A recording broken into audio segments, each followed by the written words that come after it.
حضرت مولا کائنات علی المرتضیٰ شیر خدا رضی اللہ تعالیٰ عنہ آپ روایت کرتے ہیں کہ ایک مرتبہ نبی کریم صلی اللہ تعالیٰ علیہ وسلم ہمارے درمیان تشریف لائے اور آپ کے دائیں دست مبارک میں ریشمی کپڑا تھا اور بائیں دست مبارک میں سونا آپ علیہ الصلوۃ والسلام نے تھاما ہوا تھا، اور آتے ہی آپ علیہ الصلوۃ والسلام نے ارشاد فرمایا ان ھذین حرام علی ذکور امتی، کہ میری امت کے مردوں کے اوپر یہ دونوں چیزیں حرام کر دی گئی ہیں۔ اور اسی طرح کی ایک دوسری حدیث پاک جو حضرت سیدنا ابو موسیٰ اشعری رضی اللہ تعالی عنہ روایت کرتے ہیں کہ نبی کریم صلی اللہ تعالی علیہ وسلم نے فرمایا حرم لباس الحریر والذہب علی ذکور امتی، کہ ریشم کا لباس اور سونا میری امت کے مردوں پر حرام کر دیا گیا ہے، وَأُحِلَّ لِإِنَاسِهِمْ، اور میری امت کی عورتوں کے اوپر حلال ہے۔ اتنے صاف اور واضح انداز کے اندر حضور نبی اکرم صلی اللہ تعالی علیہ وسلم نے اپنی امت کے مردوں کو یہ بتایا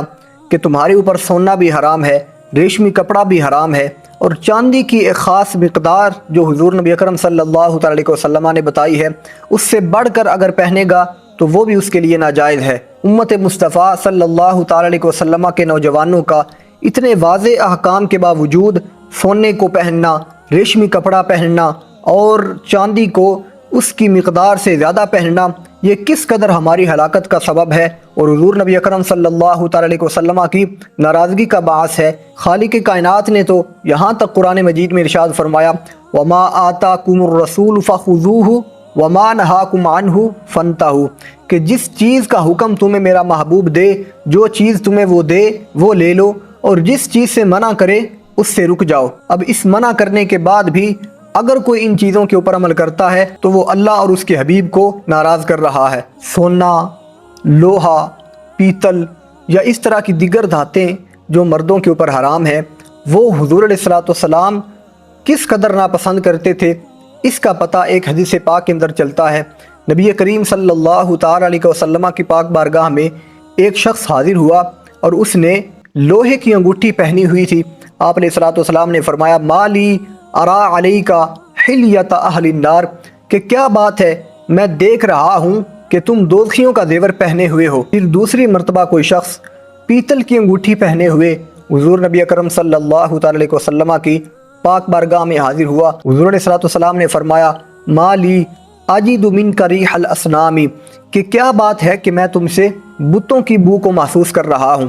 تیسری مرتبہ حضور علیہ الصلوۃ والسلام کی پاک بارگاہ میں ایک شخص سونے کی انگوٹھی پہنا ہوا حاضر ہوا تو آپ علیہ الصلوۃ والسلام نے فرمایا مالی ارا علیک حلیۃ اہل الجنہ، کہ کیا بات ہے، میں دیکھ رہا ہوں کہ تم اہل جنت کا زیور پہنے ہوئے ہو۔ تو پھر اس شخص نے حضور نبی اکرم صلی اللہ تعالی علیہ وسلم سے عرض کیا یا رسول اللہ، آپ ہی مجھے بتائیں کہ میں کون سی انگوٹھی پہنوں، کس طرح کی پہنوں؟ تو آپ علیہ الصلوۃ والسلام نے فرمایا ایک چاندی کی انگوٹھی جو ایک مثقال سے کم ہو۔ تو اس حدیث پاک کے اندر سونا، پیتل اور لوہے کی انگوٹھی یا دیگر جو دھاتیں ہیں ان کا زیور پہننے والوں کے متعلق وعید بیان فرمائی، اور اس کی ایک حد جو ہے وہ مقرر فرما دی کہ کون سی انگوٹھی کتنی مقدار میں پہننی ہے۔ آپ نے فرمایا چاندی کی انگوٹھی جو ایک مثقال سے کم ہو۔ تو گویا مرد کے لیے صرف ایک انگوٹھی جو چاندی کی ہو، 4.5 ماشے سے کم ہو، اور اس کے اندر صرف ایک نگینہ ہو، اور اس کی شیپ اور اس کی جو بناوٹ ہے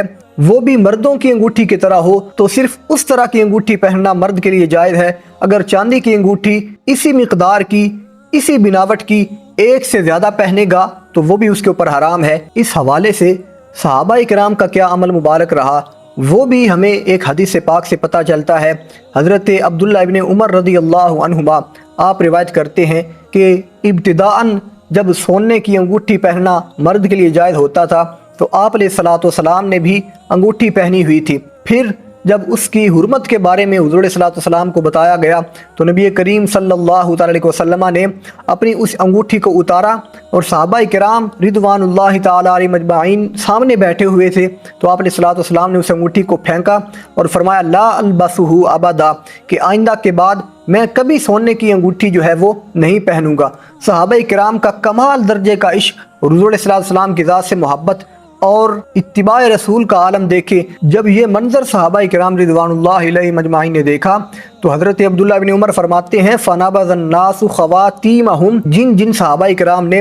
سونے کی انگوٹھی پہن رکھی تھی ان سب نے اس انگوٹھی کو اتار کر بھی پھینک دیا۔ گویا وہ یہ بتا رہے تھے کہ جس چیز سے نفرت حضور کی ذات کرتے ہیں ہمارے لیے وہ کتنی ہی قیمتی کیوں نہ ہو ہم اس کو اپنے پاس نہیں رکھیں گے۔ سونا اور دیگر دھاتیں جو مرد کے اوپر حرام ہیں وہ اس قدر حضور علیہ السلام کو ناپسند تھیں کہ یہاں تک آپ علیہ السلام نے فرمایا لا تلبسوا الحریر ولا الدیباج، کہ ریشم اور دیباج کے کپڑے نہ پہنو، ولا تشربوا فی آنیۃ الذھب والفضہ، اور سونے اور چاندی کے برتنوں میں مت پیو، ولا تأکلوا فی صحافھا، اور نہ ہی سونے اور چاندی کے برتنوں میں کھاؤ۔ اور اس کی خاص وجہ آپ علیہ السلام نے بیان